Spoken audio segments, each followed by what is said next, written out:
up, guys? Welcome back to the On God's Time podcast. I'm really excited to get in here and, kind of not interview myself, but answer some questions about my book that I've gotten. I decided to do this episode because there have been a crazy amount of people who have came up to me and asked me different questions. I've gotten different texts, and I really just, I kind of dropped the bomb with the book. Like, I thought that we were maybe gonna, make a post about it and then wait a couple weeks, then release the book. But they were like, no, it's ready. We're gonna drop it right now, post it right now. And it was kind of an all of a sudden thing. A lot of people were just kind of surprised. They're like, oh my gosh, like, you wrote a book. And I don't feel like I've given people a lot of details behind like the process of that and how it happened and all of those things. So this episode is all about like answering questions that I've gotten. I've gotten like six or seven super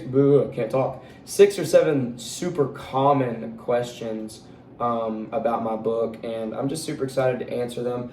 But before we get going, I really want to dive into the book of Proverbs real quick.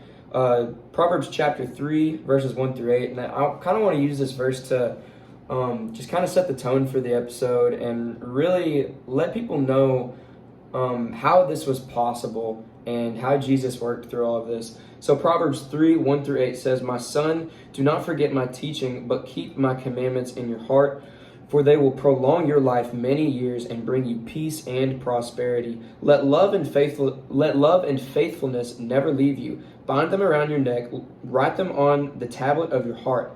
Then you will win favor and a good name in the sight of God and man. Trust in the Lord," and this is the verse that a lot of people quote in Proverbs. "Trust in the Lord with all your heart and lean not on your own understanding. In all your ways submit to him, and he will make your path straight. Do not be wise in your own eyes. Fear the Lord and shun evil. This will bring health to your body and nourishment to your bones." And I wanted to explain that, and I'll talk about it later on when I, get to a later question, but this book would not have been possible if I didn't completely give it to Jesus. There was a period of time where I kind of was trying to do it all by myself, and I was trying to make it just too much of my own and not enough of God's. So, that verse says, "This will bring health to your body and nourishment to your bones." And it's talking about whenever we give Jesus our heart, whenever we give God our heart. And so I want you to know that, if you ever have a big idea, you want to like kind of, do something big, I would just encourage you, give your heart to God, and he's the one that'll make that happen. All right, before we get into the questions, I did have a book giveaway, and I, decided that 5 people were going to get some books with my package with Westbow. I got, a big quantity of books, and, we did a book giveaway. And I thought that, like 15, 20 people maybe would enter, but we actually had like close to 100. So I thought that was really cool. And I'm going to answer now. I'm going to tell now who won. And the first winner was Anna Mary Tillery. The second winner was Adam Martin. The third was Kara Grant. The fourth was Cade Lewis. And the fifth was Jacob Richards. And I will be messaging you guys, and if I can't meet you somewhere to give it to you, which, some may live far away or whatever, then I will ship it to you, or, whatever just works best. So we'll get together and we'll talk about that. And I also want to just, express my appreciation for everybody who has supported me and been here for me throughout the process of the book. And, when I did, drop the bomb and, tell everyone about it, like, it was insane. I got hundreds of messages. There was, hundreds of shares on Facebook, hundreds of comments between my mom's post, my post, and my grandpa's post, and different people in my family. Like, it was really cool. And I've had a couple people say they read my book that I literally, like, don't know at all. Like, there's somebody from a completely different state, like, far away from here, that said, "Hey, I saw something that a family member shared, and I bought your book, and I've been reading it, and it's relatable, and I love it, and it's really helping me." So that just means a lot to me. So let's start out with this first question. And I decided to do this one first, just because it's the most common one I've gotten. Number one, why did you decide to write your book? That's the one I've gotten above anything else. You know, people saying like, what made you want to do that? And there was a lot of different things that went into it, but I'll say that above anything else, I just went through a really, really hard time in my life. I was a senior in high school whenever COVID happened, and I had like all these plans. I was going to go visit a couple colleges. I was, in contention, like I was ranked to possibly win a state championship in track and the 1600 meter run. And it was just a lot. Like I had a lot of things going for me, and then bam, out of nowhere, like COVID just happened, and I was like, man, like I was so discouraged with all of these things that were happening in my life, and it all kind of tipped over, just became its worst whenever, and I say this in my book. One time I was at the gym with Spencer Reeves and Austin Reeves, and I got a call.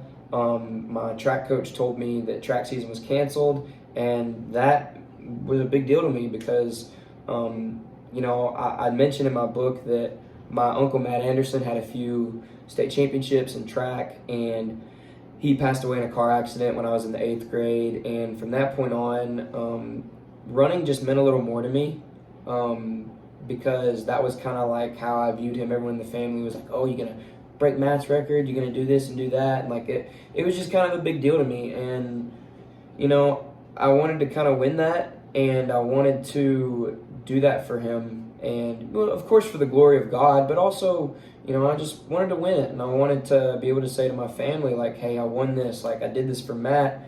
And I talk about that throughout the book, but I'm getting way off subject. So basically, my dad gave me this book called The Purpose-Driven Life by Rick Warren. And the very first sentence of this book said, it's not about you. And that sentence really shook me, because I felt like for so much of my life, I was like, God, like, what do I want to do? What do I want to do? And I felt like God had been laying it on my heart to really just begin to go all in for him, and to really live my life for him. And so whenever I heard that, I kind of began to shift my mindset, and instead of like dwelling on all the things that were going wrong in my life, I just began to look to God. Like I really began to make it an effort to read my word every day, to get in God's word every single day, to pray more, to impact the lives of those around me. And I was at 747 in Jonesboro whenever like it was like the peak of all the things that had been going wrong in my life. I was at a prep school playing basketball, and that was, that situation, it was just kind of hard because we were meant to play, 20-something games, and we only played 7 because of COVID. And so it was always COVID, and I was just always so mad at COVID. And it wasn't even like I wasn't necessarily fearful of I wasn't like in a bad spot because of COVID. I was in a bad spot because of like the things that COVID caused, if that makes sense. Like I was supposed to go on these visits, I couldn't. I was supposed to run track, I couldn't. We didn't get to play many games, and so I was just in a hard spot, But back to the question about, why'd you write your book? So I went to 747 in Jonesboro, and Jonathan Freeman just had this message that just changed my life. Like he was kind of talking about going all in for God, and we talked after that night, and I always buried the idea of writing a book. Like in July, I text Spencer one time, and I was like, hey bro, like I think I'm gonna write a book. And he was just like, really, like what's it gonna be about? And I was like, I don't know, you want to be in it? And he was like, yeah, definitely. So like I had that idea, but it never really came to fruition until like it kind of felt like I just was down in a really bad place, and I was just dealing with fear. Above anything else, I was dealing with being fearful with my life and how I live it. And I was always worried, and I actually had a bad experience like with panic attacks during COVID. And a lot of people don't know that, because I think I appear sometimes as like this confident and spiritually sound person, but like I was going through all of these things with COVID, and I felt like all of it built up to that moment at 747. And Jonathan looked at me at the end of the night. We talked to each other, and he said, man, God is gonna use you with all the things that you've been through. And that night I made it, like I decided, I was like, you know what? I'm gonna write this book. I don't know what it's gonna be about, but I know it's gonna be for God's glory. And I know that I want to help people who are kind of dealing with a fearful state of living, you know? And so that's like the main reason. I went through a very hard time in my life, and I felt like everyone was going through it with COVID. And, you know, the book is called Just Go For It. And in like the subtitle, it says Choosing Faith When Fear Begins to Overwhelm Your Life. And I wanted to share my experiences and what I've been through in my life, and not just mine, but others. And I'm going to get to that in the next question. But I wanted to share like the experiences and the things that I've been through. And I just wanted God to use it. Like I was like, God, like, you know, I don't know how this is going to happen, but I just want you to use me, you know? And I actually went through a period of time, like I said, where I was trying to make the book kind of, I'd just say too much about me. Like I was relying too much on me and, you know, different things like that. And my friend Carter actually walked in my apartment whenever I was in Jonesboro, and he was the first person I showed like kind of what I was working on when I was in a really stressful time, and I was like just obsessed with doing the book, but I didn't really know how to write a book.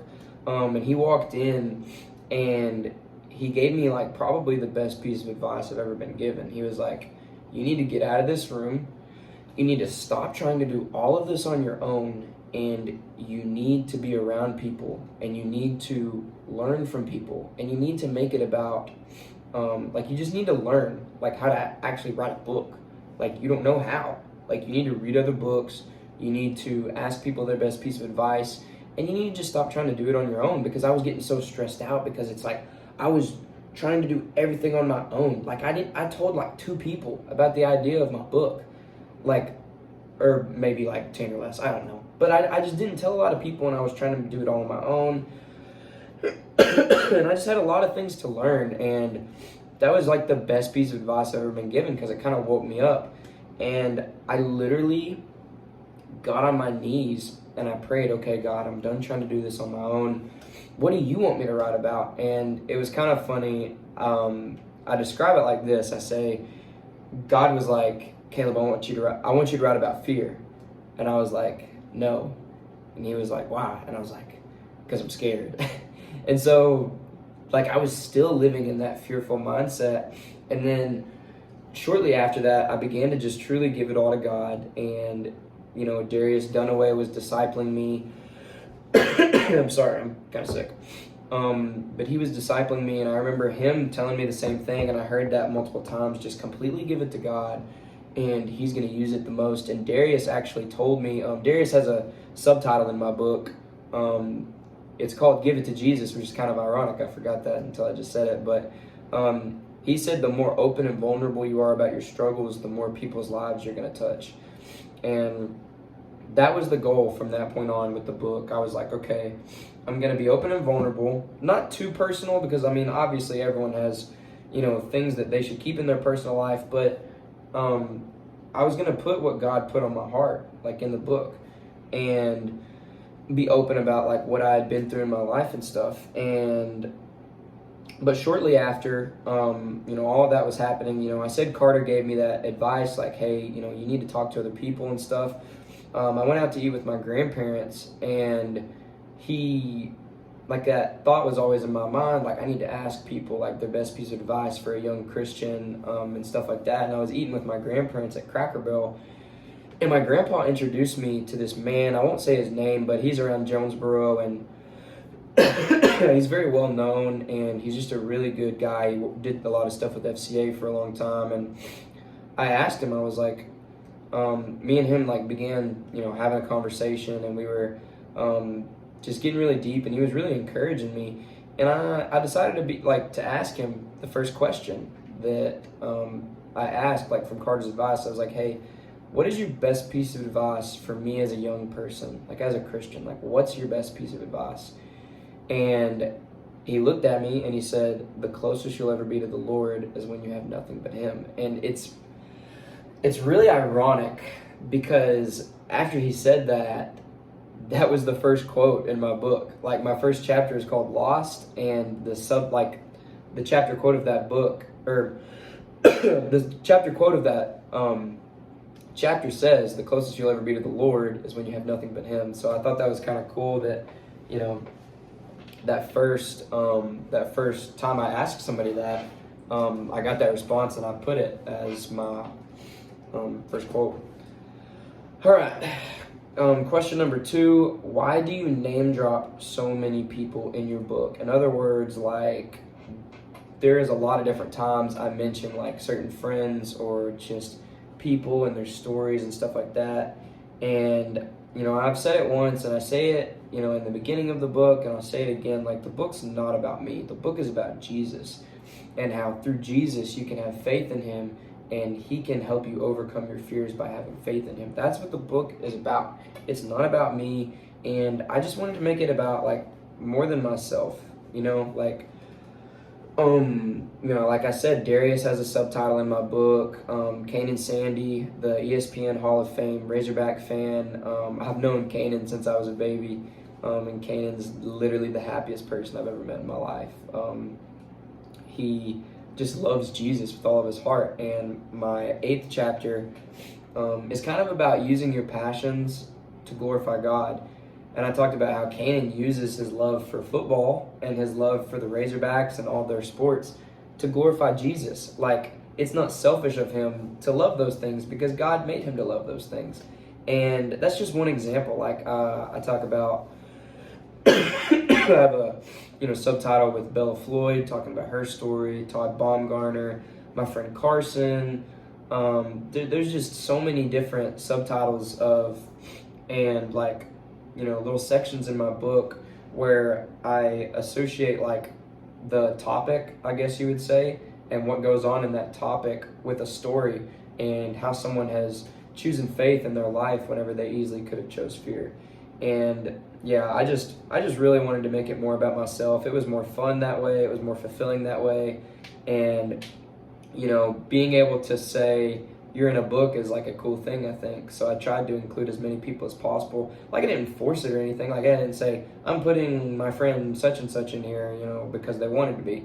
Like, no, that's, you know, that's not how it was. But like, you know, just different instances where when it was convenient, not where it was convenient, more so like where I prayed about it and I thought, hey God, I think that this story of somebody and like what they've been through could inspire somebody. Like, that's whenever I put it in there. And I really prayed about that. And I, you know, like whenever I was talking to different people and being discipled by, you know, pastors and, you know, some older people, they like said continually, like, that's a really good idea to have multiple people in there, just to make it more about Jesus and other people. Because, you know, like I said, it's not about me, it's about Jesus and it's about others. So I thought that was, you know, I don't even want to say I thought, like, it was made obvious to me. I read this book called Shaken by Tim Tebow, and he talked about different people in his Tim Tebow Foundation who have been through different things, and who he's met in his life that changed his life too. Like, he talks about this boy named Sherwin who had his feet on backwards in a, I can't remember what country it's in. Oh, I think it's in the Philippines. Is that how you say that? Yeah, maybe, I don't know. But yeah, he was on a mission trip and he saw this boy and he was looked at as cursed. And, you know, Tim was like, no, God made him that way. God made him special, made him unique. And like, he used that story of him seeing that in his life and how he glorified God through that situation. So I used a lot of stories, and again, kind of get to that later, but I think it was really cool. Like, I studied a lot of different books, you know, looking into like how to write it and, you know, stuff like that. Question number 3, how long did it take you to write your book? So in February of 2021, I had the idea. That's when I was at 747, and I said, I'm gonna write a book. Like, I was like, I don't know how. I don't know like what the process is gonna look like. I don't know what any of that's gonna look like. But I'm like, I'm gonna write a book, and I'm gonna do it. I don't know. So I decided to do it then, and I didn't truly give over the book in control of it, I guess you'd say, to God until about July or August of that next year, or of 2021, 5 or 6 months or whatever it was later. I don't know, 4, 5, 6, whatever. But I decided to completely give it to God then, and I actually took a break from writing. I was like, I'm gonna just dedicate my time to reading the Word, to reading different books, to asking people their best advice and talking to people and saying like, hey, I'm going to write a book, you have any advice, whatever. And I actually did this thing where I kind of started interviewing people. And like I said, like during this little break I had, that's what I was doing. Like I would ask a couple different questions. Like I'd be like, hey, what are you most afraid of? What are you most insecure about? Is there something that happened in your life that was traumatizing? Was how has God been evident in your life? Just multiple different questions. There's like 20 of them. And I would sit down and I would interview people, I guess you'd say, but I'd really just have a conversation with people. And I would be like, hey, like, why, why have these things happened, I guess, but also, like, how has God been evident in your life? Like I said about that, but I really just got a chance to kind of understand people better and understand like all the common struggles that we have. Like that was the goal of like doing the interviews and stuff. I was like, okay, I'm gonna see what fears people have, but also like what the most common are. And that's why like at the beginning of the book I say that I think that life's two greatest questions are who am I and why am I here? And I truly believe that, because that was the most common like fears and insecurities. It's like, oh, I don't know what I'm going to do with my life. I'm insecure about this, or I don't know what my purpose is or whatever. And it's like, obviously, like we all have different callings. We're all going to do different professions and stuff like that. But at the same time, like God makes it obvious to us that we have purpose. We're here to love God and love others. And we're here to live for Jesus. Like those are like, the Bible is obvious like when it tells us that. But sometimes we just need reminding of that. And so those were like, that was like my way of really getting to know people better and understanding people better, and really just getting to see that we're all going through something all the time. And, yeah, that was what I kind of did, during that period of time. And then around January, I went to Passion Conference in Georgia. And like I said, Louis Giglio had that message, and it really kind of set the tone, or like sparked what I was going to mainly be talking about and how to answer it. And that was really like, I remember I actually didn't want to go to Passion. Like I did, but I didn't. Like I kind of wanted to, just chill out on my break, but I prayed about it and I talked to my family about it, and they were like, you need to go, like that's once in a lifetime opportunity. And I didn't get to go this year because we don't have that time period off for basketball. But I definitely wish I could go again. I wish I could go again because it was a really life-changing experience. And so, yeah, I truly started writing the book right after that. I started literally right when we got back. So like January 3rd, I think, like right after we got back from Passion. It was like January 2nd and 3rd, 4th. I don't know what it was. Let's say the day after. So January 3rd or 4th. That's when I started like actually writing the book. Like I had a million things in my notes and like written down in my notes on my phone and on my iPad. Like some stuff I literally just had to copy and paste. Not a lot, but just some of it, like the main ideas and stuff that I was trying to work on. And I knew like a lot of the subtitles I wanted to use, the chapters and a lot of that. It was all laid out. It was just actually writing it. And so I started that in January and I finished in March, like the last week of March or something. So it took 3 to 4 months to actually write it, like to actually, type it out and to do it in Word. And so I would say that the book took about a year. Like that's a good time frame of it. The book took about a year. Actually writing the book took, 3 to 4 months. Like I had the idea in February of 2021, and I didn't finish the book. Like I had the idea in February of 2021, and the book was written and like done March 2022. So about a year from the time I had the idea to the time I got done. And as far as writing, it took me like anywhere from 3 to 4 months. Question number 4, are you going to do a book signing somewhere? Yes, but it is going to be after basketball season. It would be almost impossible to do it right now. And plus I'd like to, announce it like a week or a couple weeks before. And,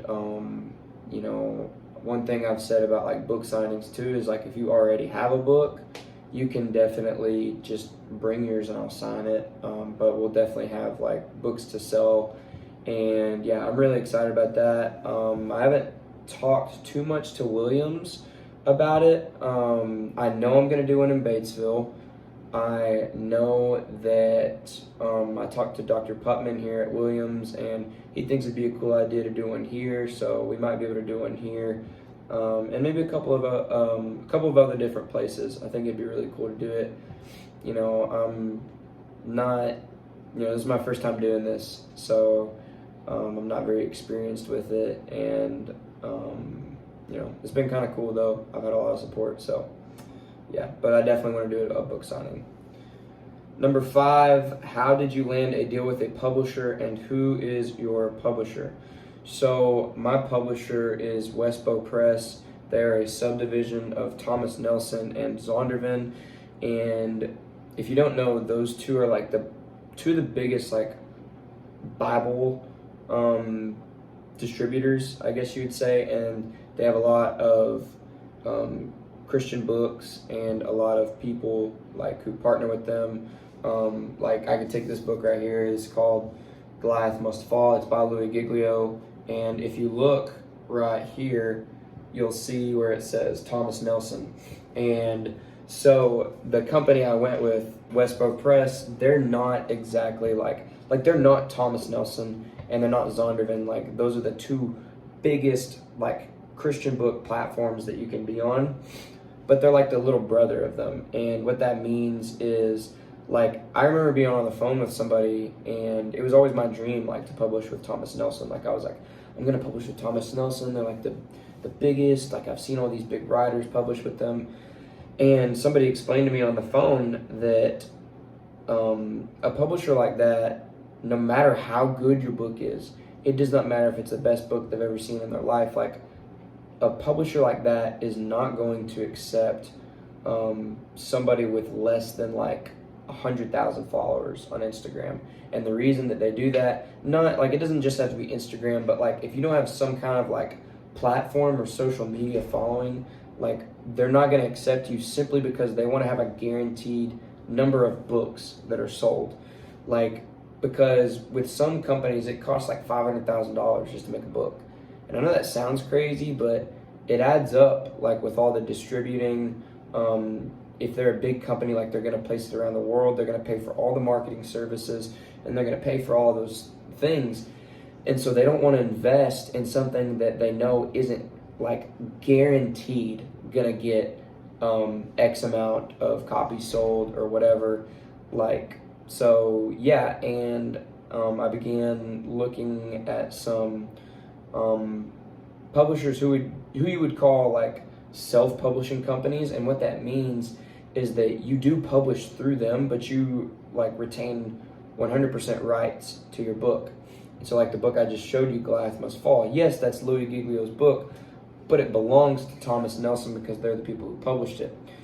And so basically it's like this. Westbow Press, like I said, is like the little brother of Thomas Nelson and Zondervan. They're a subdivision of Thomas Nelson and Zondervan. So imagine those two up here, and then Westbow is like right below them.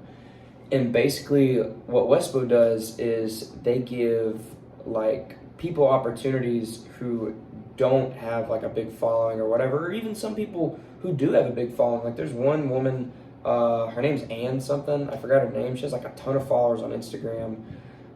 She published with Westbow. And so there have definitely been people who are bigger name people like who went with them. But the thing about it is that they look at like the quality of your writing, what your story is, and if they believe that your story could possibly make it to the Thomas Nelson or Zondervan level one day, then they will possibly accept you. And so what happened was I started praying and looking at all these different publishing companies, because the way I did it is I finished my book and then I began looking at publishing companies, and I decided on Westbow mainly because of like how personable they were with me. I talked to like their main guy, and he said that they have like, not that they've never had someone, but that they've, having someone 20 like work with their like company has been like very rare. Like I'm one of the youngest people like they've ever worked with, and the fact that they said that, but that they were like supportive of it, but they were like, yes, like we love that you're young and that you want to get out this message and all these things, like, that made me want to go with them. And I say that like I had to get accepted by them first, which I'm going to kind of talk about. They said, send us your manuscript, we're going to look at it, tell us the summary of your book, what it's about, and we will decide if we want to give you a deal or not, and like how that would look, and on like what all that would look like. And so I sent my manuscript into a couple different publishers, but ultimately they gave me the best value and the best service, and they told me about all the things that were possible through them. And after a couple of weeks, I got a call back, and they said that they accepted my manuscript and my book, and that they would love to be the ones that published it. Like they read it all, and they were like, oh my gosh, like this is a great story. It's very relatable. We would love to be like the people that publish your book. And like, that made me so excited. And I was stoked, because I was like, oh my gosh, like that's crazy. Like I was just, I don't know, I was really excited. Just because I kind of had that fear, you have that fear, like I spent so much time on this, what if no one accepts it? And I mean, they made it look amazing. Like I have a I have a copy of it over there, but I just don't feel like going up and getting it. But yeah, how did I land the deal? They just saw what I had and they liked it, and I thought it was really cool. Like I spent so much time, like you said, or like I said, like with the interviews and all that. Like it was crazy, like how much time went into all of it. And I also want to like put this in there. The book like says it's like 188 pages, but it's truly about 210. And basically they decided to dense it down. And so what I mean by that, like I'll get this book, it's by Billy Graham. Like on each line in a book, or like on each page in a book, there might be like 22, 23, 24, 25 lines, like 1 line, 2 line, 3 lines, like that. And on my book, there's about 33 or more lines per page, something like that. And so basically the reason that they did that is so that, like, because it's less pages, which it's only, 30 pages less or something, 20, 30 pages, whatever. But it's less pages, so therefore it costs less. Like it's $13.95 for a soft cover on Amazon, but if they made it like 210 pages or whatever, it might have been $17.95. So they did that so it could be a little bit cheaper, and they told me about it, and I was like, yeah, sure, like I don't care. It's about the message, not about like how long it is. I mean, the goal was to write like a 200-page book, and as far as like regular book standards go, it's 210. So yeah. All right. Last question. What makes your book different from other Christian books? I would just say like the fact that I'm not famous. Like so many people like begin a book with, I was at this conference with 10,000 people, or I was in a stadium doing this, or like famous people stuff, right? Like, and you can learn a lot from those books, and they're very good, and like I still read those books, like I really like them. But I think what makes mine different is the fact that I'm not famous, the fact that literally anybody who reads my book can put themselves in my shoes and can put themselves in like the things that happen to me and the things that happen to other people. And, they can be like, at the beginning of my book, I'm sitting at my desk at my high school, like, and the coronavirus happened and all that. Like, if you're in high school or older, just about everyone has sat at a desk at a high school before. So I think that literally, like, anyone who reads it can relate to it. And like, the book is from the perspective of a teenager. Like, every like story in it people can relate to. Like, there was a lady who shared something on Facebook and said all of these topics that he's talking about, like, I relate to. And I mean, that just really meant a lot to me, like, knowing that like, all the hard work and dedication that went into that, like, was possible, and the intentionality behind making it relatable, like, the fruits of that began to show. And so, yeah, the thing that makes it different is the fact that anybody can, put their shoes, anyone can, like, put themselves in my shoes. And, I'm just really blessed and thankful that, I've made 2 posts on Instagram and Facebook, and a crazy amount of people have supported it. It's just been really cool, and I'm really blessed for the fact that I've gotten that support. So, yeah, I would say that what makes it different is that it's relatable and that literally anyone can put themselves in my shoes. I'm not famous, like I said, and I think that's what kind of makes it stand out. Okay, last thing I want to say, I just want to say thank you. Like, if you've purchased my book, if you have supported it, if you've reposted something on Facebook, Instagram, like, if you put something on Snapchat, if you've put something on Twitter, like, whatever the case is, or even just came up to me and said, hey, like, I read your book and it's awesome, like, I'm thankful for it, it's relatable, like, whatever, just thank you for being supportive. Like, it's just insane, like, it's overwhelming, like, how much support I've gotten. And, like I said, I'm praying that if you did make the decision to buy my book, I'm praying that, it can speak to you, and whatever you may be struggling with right now in your life, I pray that it can help you through it and give you some biblical advice and some stories that are relatable. So, yeah, hope you can relate to some of the things I said in this episode, and I will see you guys later.